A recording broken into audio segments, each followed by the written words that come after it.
संत मत धारा आपकी सेवा में प्रस्तुत।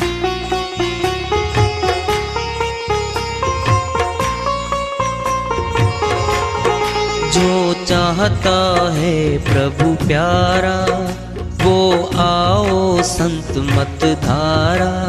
भक्ति भेद बता कर सारा वो कर दे भव के पारा।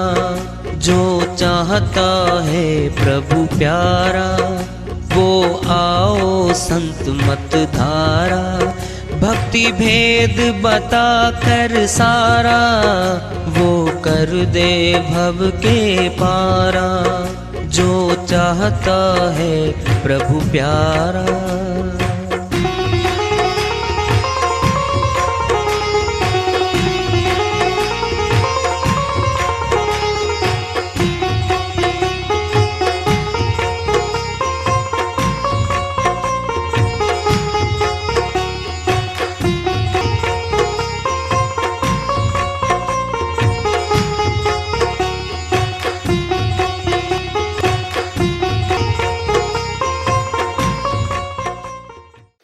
परम पूज्य सदैव स्मरणीय सदगुरु साहिब की जय हो। सतनाम साहिब। आदरणीय सर्व संतों की जय हो। उपस्थित आदर के योग प्रभु प्रेमी एवं जिज्ञासु आत्माओं, हम सभी पूर्ण पिता परमात्मा सभी सृष्टियों के रचनहार कुल मालिक हम सबके जीवन का आधार उनकी महिमा को सुनने के लिए एकत्रित हैं। मेरी सभी से अर्ज है कि मैं कोई जगत गुरु नहीं, कोई महाराज नहीं, कोई महामंडलेश्वर नहीं। मैं केवल सभी संतों की चरणों की धूल हूँ और आपका भक्ति मार्ग में सहायक हूँ।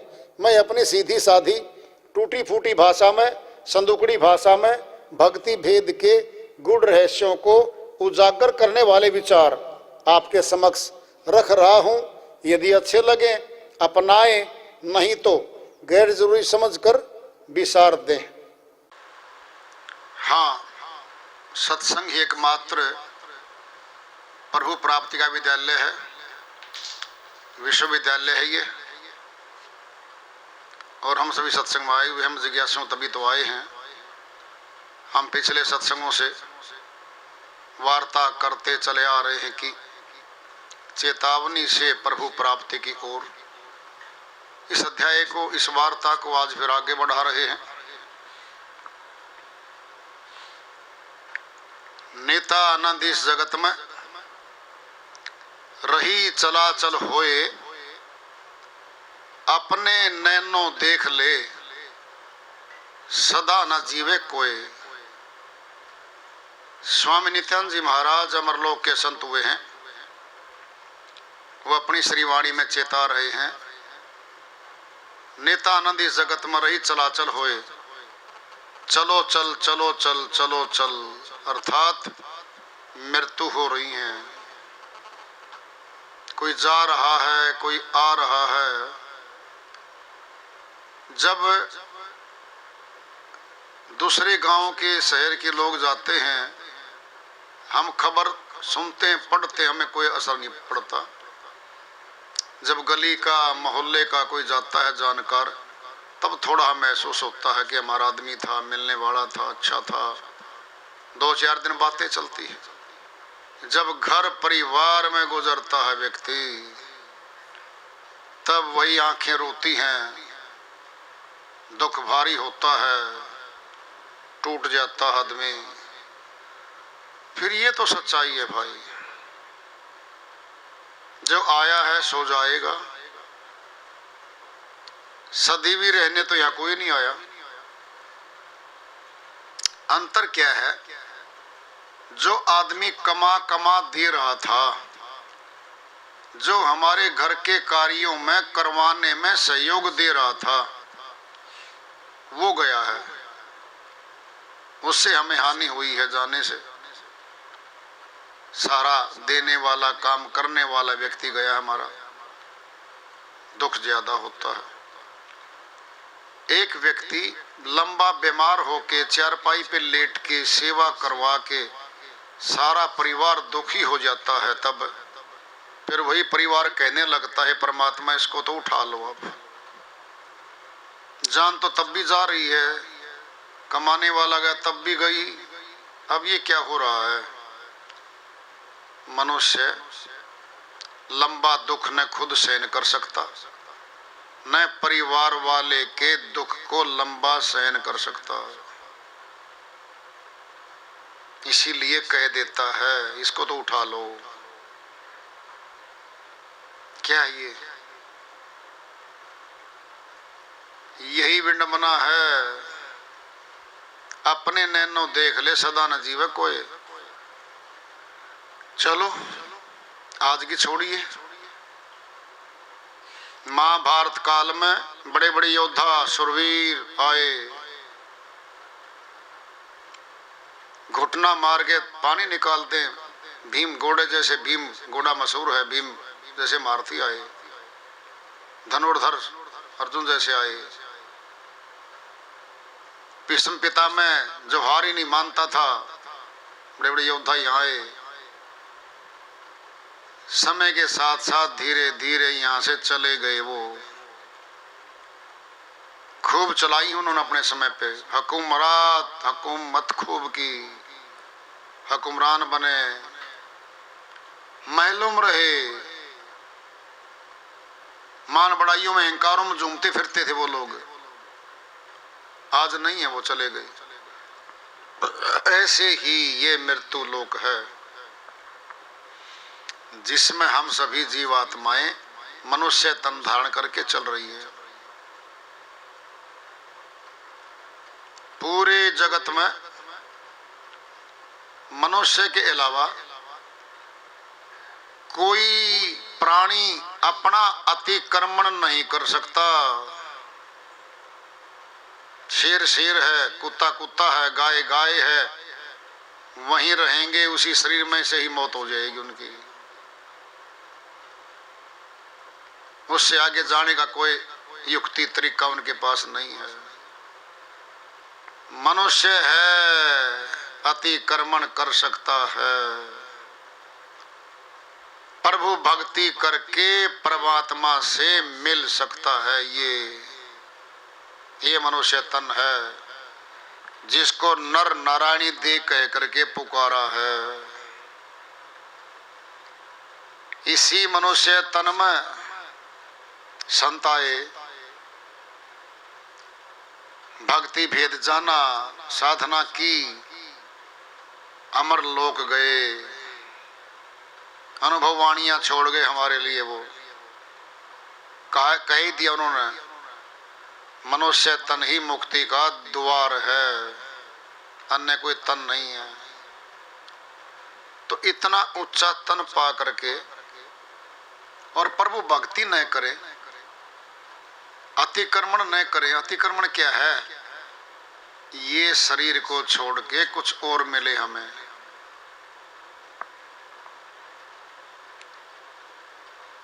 क्या मिले? और अगर मनुष्य को पूछे हम, भक्ति करने वाले को, तो आप क्या चाहते हो? उसका तो एक ही प्रश्न है, भगवान को चाहते हैं, परमात्मा को चाहते हैं हम। तो संसार में दोबारा नहीं आना चाहता कोई।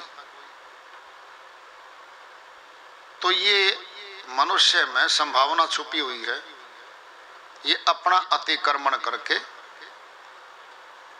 जिंदा रहते हुए विदेही रूप में विदेही भक्ति करके विदेही शक्ति से मिल जाता है, और फिर विदेही शक्ति इसके साथ रहने लगती है।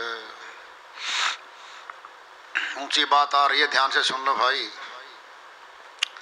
वो विदेही शक्ति जिसकी साधना जो साधक लगातार करेगा, उसके पास लगातार रहेगी, वही तो रक्षा करेगी, वही हमारा मार्गदर्शन करेगी, और वही मौत के बाद हमारे साथ जाएगी। अन्य कोई शक्ति यहां से जाने वाली नहीं है। वो है विदेही गुरु। गुरु किया देह का, सूक्ष्म चिन्हा नाही, भवसागर की धार में फिर गोते खाही। कबीर साहिब कहते हैं भाई देहधारी गुरु तो कर लिया, सूक्ष्म गुरु तो नहीं चिन्हा, रह गया फिर।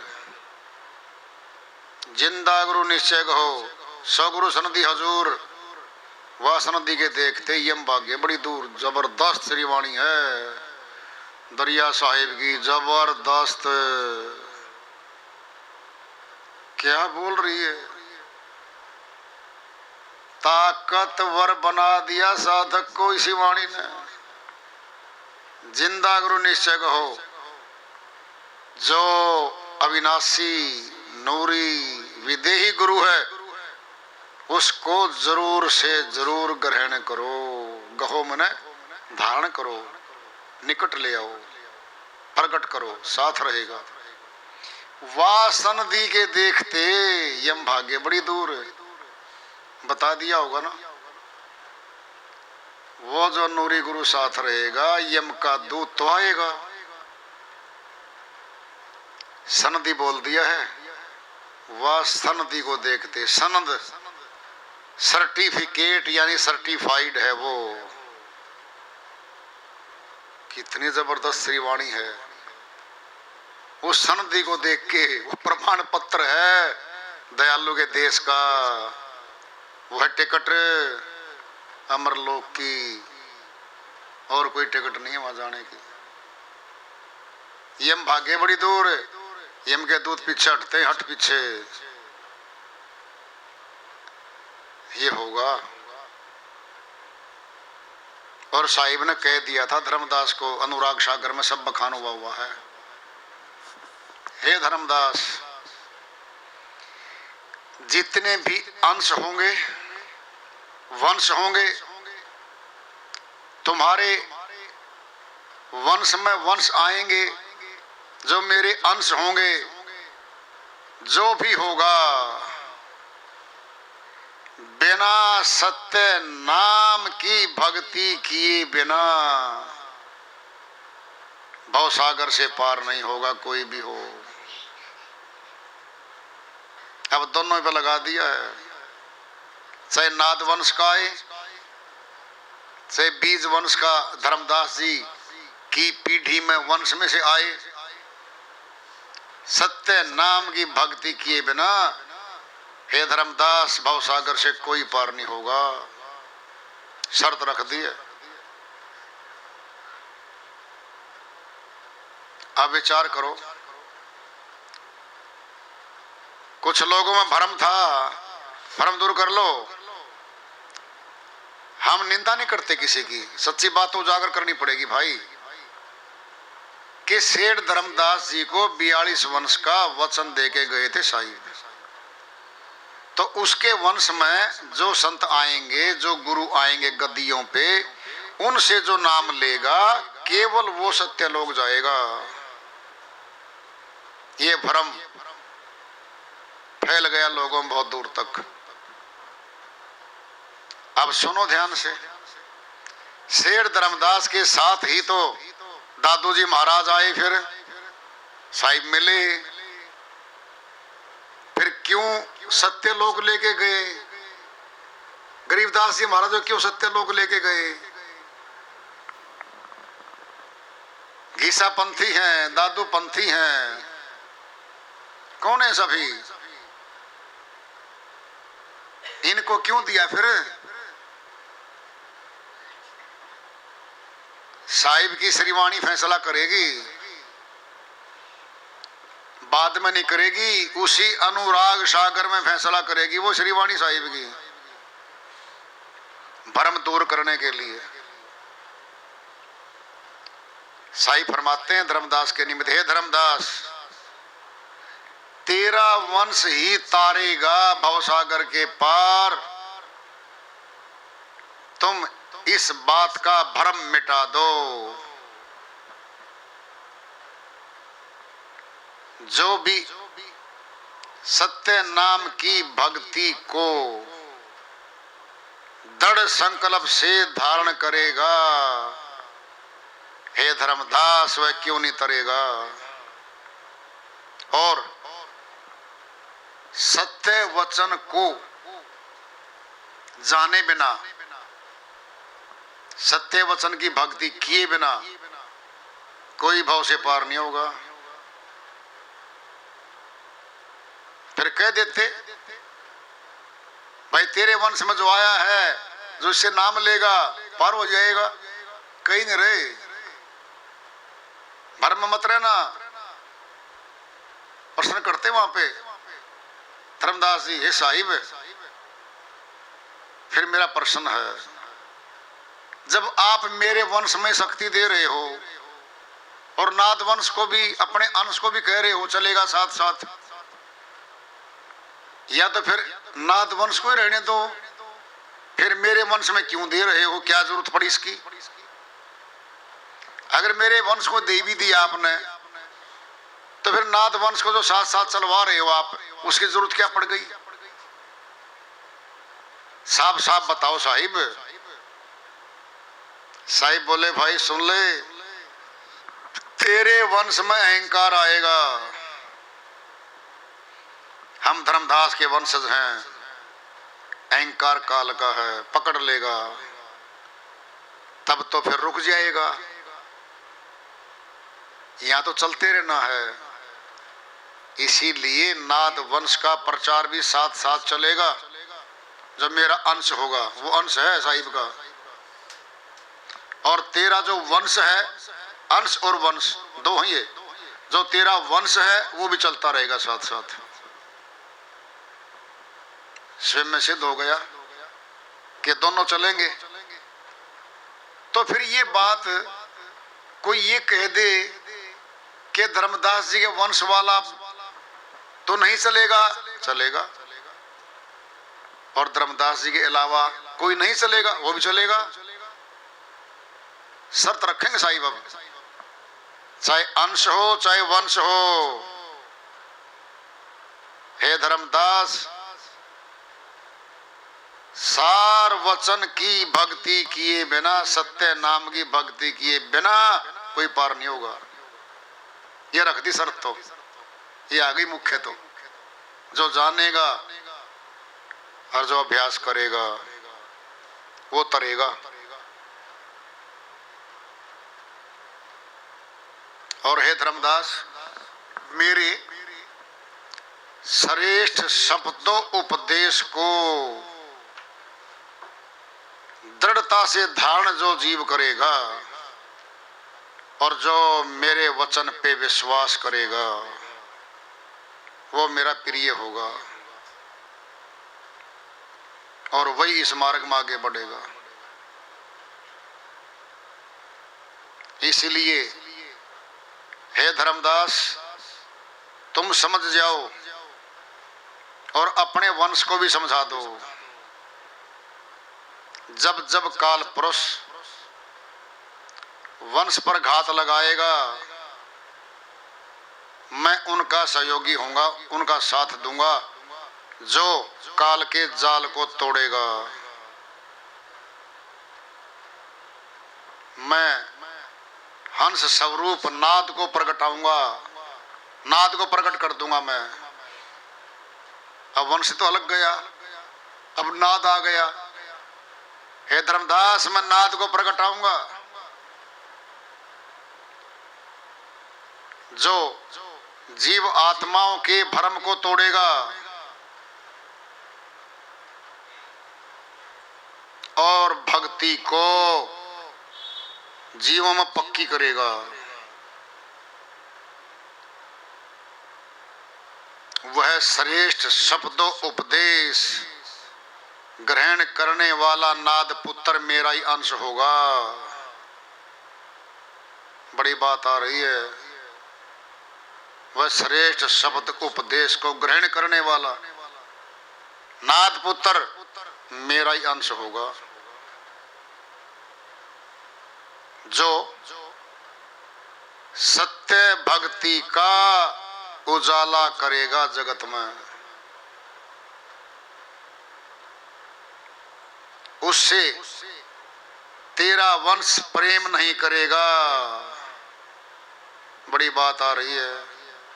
हे धर्मदास, तेरा वंश उससे प्रेम नहीं करेगा और बिना उससे प्रेम किए तेरे वंश में अहंकार आ जाएगा और अहंकारी वंश में सार शब्द नहीं समाएगा।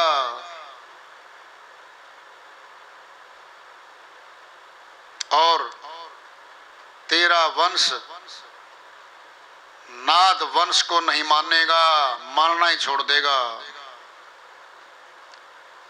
तब तुम्हारा वंश नष्ट भ्रष्ट होता जाएगा। यदि तुम्हारा वंश नाद वंश का सहयोगी हो तो वह खुद भी तरेगा और जीवात्माओं को भी तारेगा। हे धर्मदास, चाहे तुम्हारा वंश हो चाहे अंश हो, सत्य नाम की सत्य भक्ति किए बिना यहां से कोई पार नहीं हो सकता। ये अनुराग सागर में साहिब ने खुलासा किया हुआ है धर्मदास जी के सामने।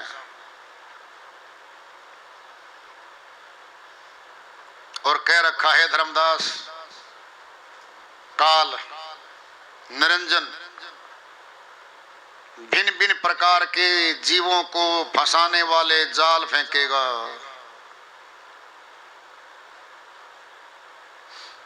और उस जाल में जीवात्माएं फंसेंगी।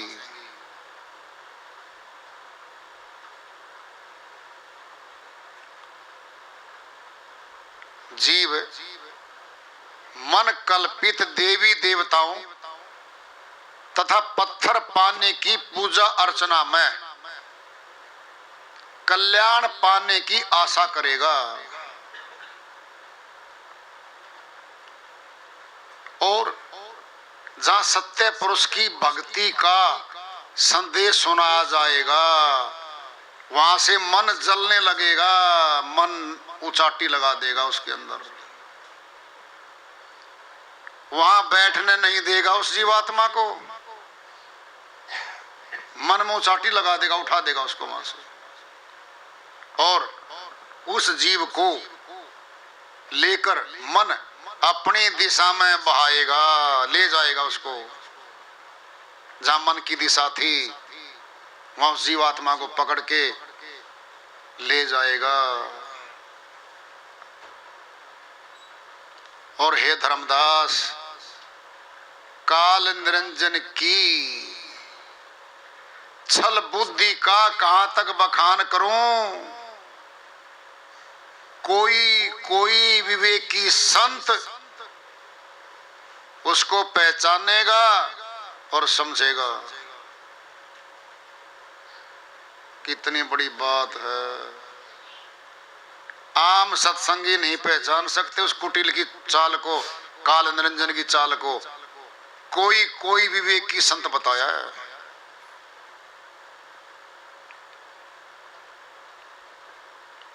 और कहा है जो काल के दूत आएंगे उनके बारे में सुन ले धर्मदास।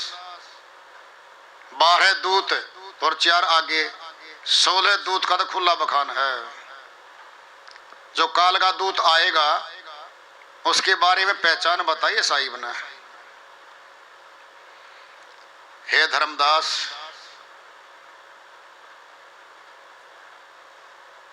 वह काल का दूत बहुत बलवान षड्यंत्र करने वाला होगा।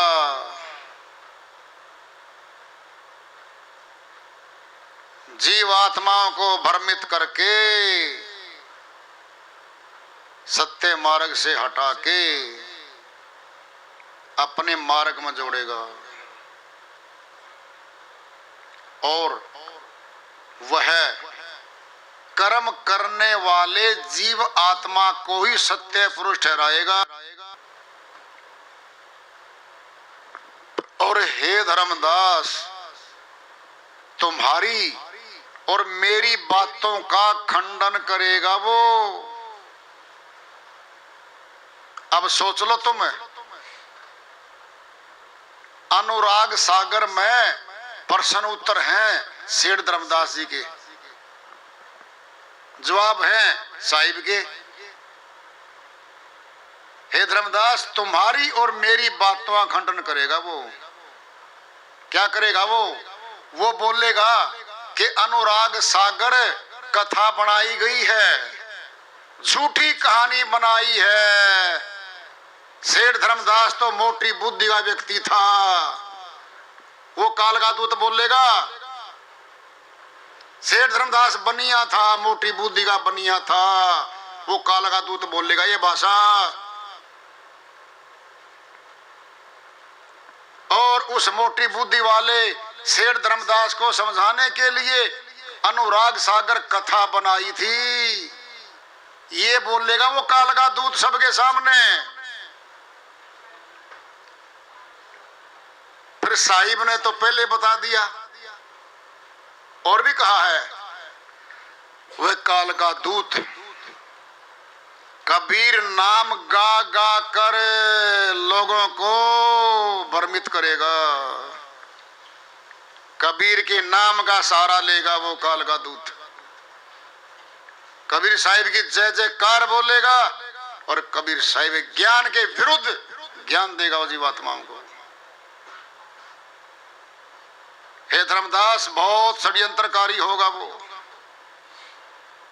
जीवात्माओं को भ्रमित कर देगा वो।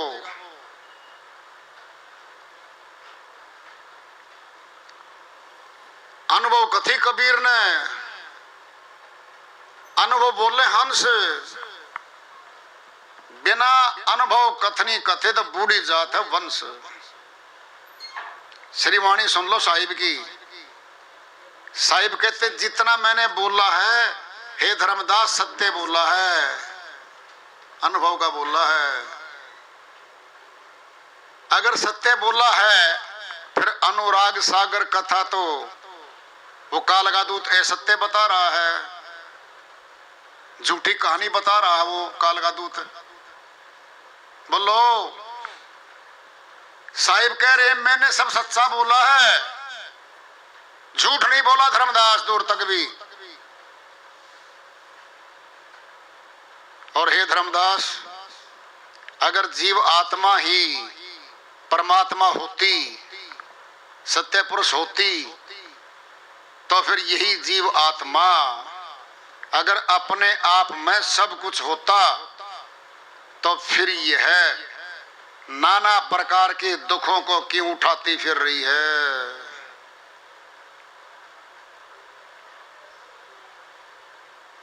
दुख क्यों व्याप रहे हैं इसको, इसका अर्थ क्या है।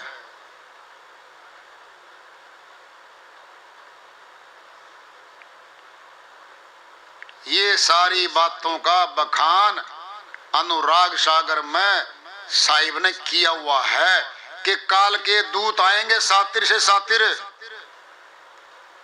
बड़े बड़े वक्ता होंगे वो, धुआंधार बोलेंगे वो, और कबीर साहब का नाम लेके लोगों को भ्रमित करके फंसाएंगे जाल में। उनके जाल से निकलना आसान नहीं होगा जीवात्माओं का। इस प्रकार है धर्मदास, काल नाना प्रकार के छल बल से कपट से षड्यंत्र रच के जीवों को फंसाएगा।